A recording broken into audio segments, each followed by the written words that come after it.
श्री राम जय जय राम। श्री राम जय जय राम। श्री राम जय जय राम। श्री राम जय जय राम। श्री राम जय जय राम।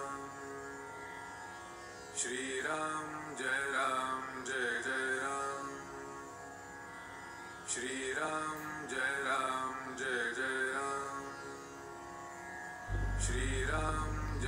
नमस्कार। आज दिनांक 23 ऑक्टोबर। श्रीराम जय राम जय जय राम। तुम्ही नाम घ्यायला लागा, भगवंताचे प्रेम येईलच। श्रीराम जय राम जय जय राम। तुम्ही नाम घ्यायला लागा, भगवंताचे प्रेम येईलच। ज्या माणसाला आपला स्वार्थ साधायचा नाही त्याला कमी पडणे शक्यच नाही। जिथे निस्वार्थीपणा आहे तिथे भगवंताला पुरवठा केलाच पाहिजे। आपण जगावर प्रेम केल्याशिवाय परत प्रेम मिळणार नाही। जो भगवंताच्या प्रेमात तल्लीन झाला त्याला बाकीच्या गोष्टींची आठवणच राहत नाही। ज्याप्रमाणे मालक घरात आला की चोर पळालाच म्हणून समजा, त्याचप्रमाणे जो भगवंताच्या प्रेमात रमला तो खात्रीने सुखी बनला, कारण त्याची देहबुद्धी पळून जाते। म्हणून भगवंताला अशा प्रेमाने आळवावे की त्याच्या डोळ्यात पाणी यावे। आळवताना आपल्या डोळ्यात पाणी आले की भगवंताच्या डोळ्यात पाणी येते। भगवंताचे प्रेम लागायला सत्संगतीचा मार्ग अतिशय उत्तम आहे, यात शंकाच नाही। परंतु सत्संगती सर्वांनाच मिळेल असे काही निश्चयाने सांगता येणार नाही। दुसरा मार्ग विचारांचा आहे। नेहमी चांगले विचार आणि पवित्र विचार मनात बाळगावेत।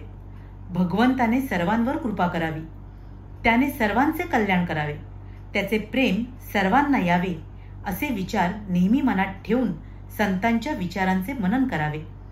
सर्वांचे कल्याण चिंतण्यात स्वतःचे कल्याण अनायासे होत असते। पण आपण असे पाहतो की आपले विचार सुद्धा नेहमी स्थिर राहत नाहीत। नामस्मरणाला बसल्यानंतर सुद्धा किती अपवित्र विचार आपल्या मनात येत असतात याचा सर्वांना अनुभव आहे ना। तेव्हा चांगले विचार मनात बाळगणे हेही आपल्या हातात नाही। आता तिसरा मार्ग म्हणजे नाम। नाम हे एकच साधन असे आहे की आपल्याला ते प्रयत्नाने घेता येईल। ते नाम तुम्ही सर्वांनी घ्या, निशंकपणे घ्या। त्या नामाच्या विरुद्ध तुम्हाला कुणीही काहीही सांगितले तरी त्याचे ऐकू नका। ते नाम कसे घ्यावे वगैरे चिकित्सेत तुम्ही पडू नका।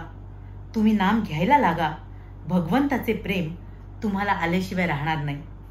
अगदी सतत निश्चयाने नाम घ्या। जिथे नाम तिथे माझा राम आहे हा माझा विश्वास तुम्ही बाळगा। दुसरे काही एक न करता सतत निश्चयाने नामात राहणाऱ्या माणसाला संतांची भेट होऊन ते त्यांचे कल्याणच करतील। भगवंताचे नाम ही ठिणगी आहे, ती फुलवली तर सबंध जग भरून जाईल एवढी मोठी होऊ शकते। ही नामाची ठिणगी आपण सतत जागृत ठेवूया। जो नामात राहिला त्याचा वासनाक्षय झाला आणि दैन्यपणा संपला। ते नाम तुम्ही सर्वांनी मनापासून घ्या आणि सर्वांनी अगदी आनंदात राहून सुखाने संसार करा। विचार आणि नाम यांनी वासनेला खात्रीने जिंकता येईल, मग आपले कर्तेपण आपोआपच मरून जाईल। श्रीराम जय राम जय जय राम। श्री राम जय जय राम। काय संयोग आहे बघा। कालच्या प्रवचनातही महाराजांनी आपल्याला भगवंताच्या प्रेमाविषयी सांगितलंय आणि आज आहे भाऊबीजेचा दिवस। भावाच्या आणि बहिणीच्या सुंदर नात्याचं प्रतीक असलेला आजचा हा सण आणि आजही महाराज आपल्याला पुन्हा एकदा या प्रेमाविषयी सांगतायत। म्हणूनच आज आपल्या गुरुचरणी आपण हीच प्रार्थना करूया की आपल्या साऱ्या भावा बहिणींच्या नात्यात प्रेम कायम राहू द्या। आपली ही नात्याची वीण त्यांच्या कृपेने दिवसेंदिवस अगदी बळकट होऊ द्या आणि हे नातं सुफल संपूर्ण होऊ द्या। तुम्हा साऱ्यांसाठीच आजच्या दिवशी खूप सारी गुरु ब्लेसिंग्स। श्री स्वामी समर्थ। जय गुरुदेव। श्री राम जय जय राम। श्री राम जय जय राम। श्री राम